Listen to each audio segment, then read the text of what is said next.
many people before, scientists in older ages, thought that phenotype, which is what we look like, or what our skin color is, or eye color is, or height is, that's what selects for our DNA. And the effects of the environment on us is portrayed in our DNA. It's right the opposite. DNA changes first, and then those DNA changes can change our phenotype. And if the phenotype is advantageous for us, then we keep it. Environment selects for it. If it's not, then either it's deleterious, that is, we die from it. Those are all the diseases and conditions that are called genetic. Or before we get to a reproductive age, we die, or we can't reproduce at all. So this is the natural way of selecting the bad genes and taking them out of the population. Next. Here's the replication process. Here's how DNA, one double-stranded becomes two double-stranded. So DNA polymerase with a bunch of other proteins goes through this process, and what happens here are the mistakes in the DNA code. And if those mistakes are in a gene, which is important for us, and they change the structures of the gene that I just showed you, and the gene cannot do its function. So when the protein cannot do its function, then that's what the conditions start and the problems start. Next slide. So here's how it works. You can see wild type means the normal population. So we have the wild type here, then this DNA replicates. Wild type is like the mother DNA, but one of the daughter strands gets a C instead of a T. Remember I said A and T are complementary to each other? Gets a C. And the C, the A accepts the C because it converts to imino. It's a structure which is in the body, it's used in some other areas, but that causes this stability of the structure, so it can actually, second round of replication, we get another one which is wild type, but here this TA changed to CG. So those are different structures, and they code for different amino acids. That's what it changed, and I'll show you later how it works. So here's what it's called, the mutation, or in Armenian it's called trichk.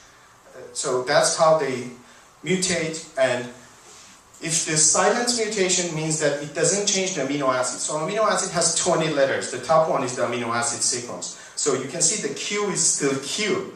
But then when there is a different mutation, the Q, which is glutamine, is changed to K, which is lysine. And glutamine and lysine are two different chemical structures. They may change the protein structure differently, so the protein cannot do its function, or can create a condition which is much better for the body and be very profitable for the body. But that's very rare. That's why it takes millions of years for any organism to evolve to a better and better. It's not fast evolution. The only fast evolution that happens is in viruses, is in HIV that we have seen. HIV-1 has a different species called HIV-2, completely mutated, but because they don't have the mechanism to correct themselves. Human genes have mechanisms, they correct themselves. So then we come to the stop codons.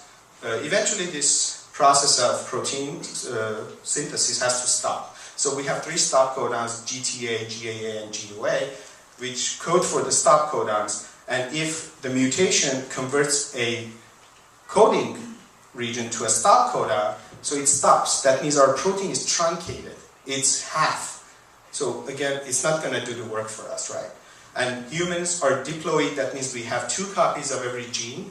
We have 23 chromosomes times 246. So that's what we have, 2 copies. And the reason we have 2 copies is very simple. Because if you had 1 copy, and that 1 copy was mutated and couldn't do the work, we would die very early.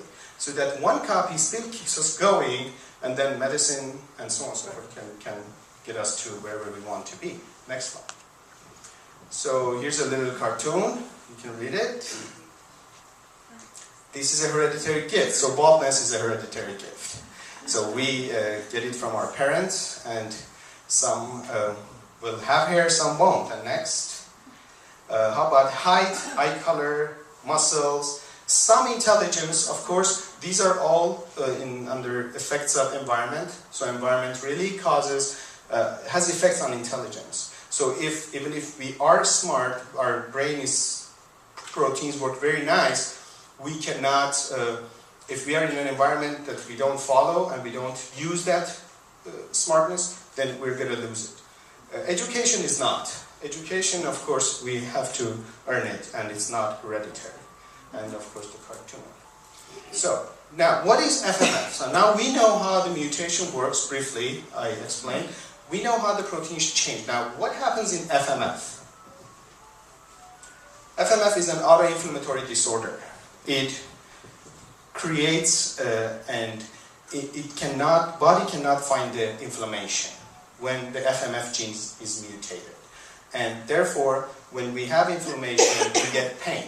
We get fever, we get peritonitis, which is the abdominal pain, we get chest pain, back pain, muscle pain, and so on and so forth. So all these pains, like we work out hard, you feel the next day you're sore and your muscles, because your muscle cells, some of them died, and that caused inflammation in your body until you rejuvenate the muscle cells, that pain is going to stay there. So what body does, body has a mechanism which fights that inflammation. Now, in FMF, the protein that I will show you shortly is not functioning properly. So it cannot fight that inflammation, so the pain gets worse and worse. Here are some of the symptoms that I just mentioned.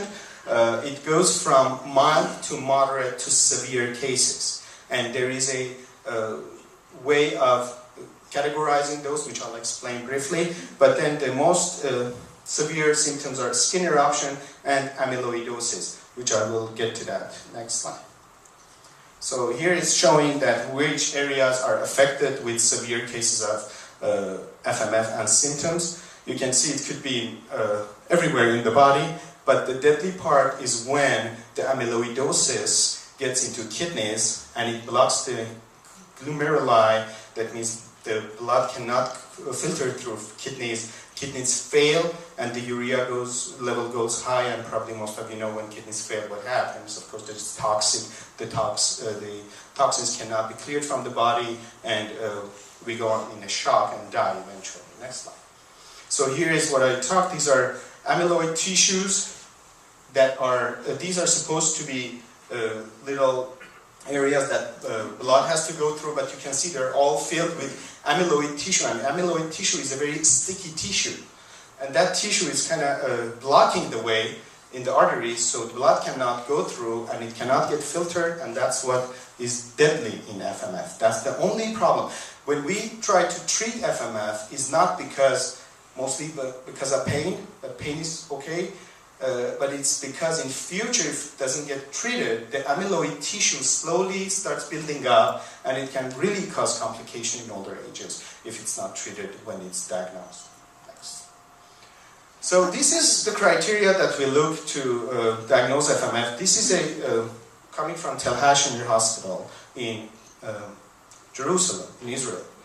Well, it's fortunate, or maybe we should be envious, but Jews have done all the work. And they have created all the criteria, they have the scoring system, all the best information comes from them because they have this disease. Now, it's called Armenian disease because we, as a nationality and as people, we have the highest ratio compared to our population. So that's why it's usually called Armenian disease. And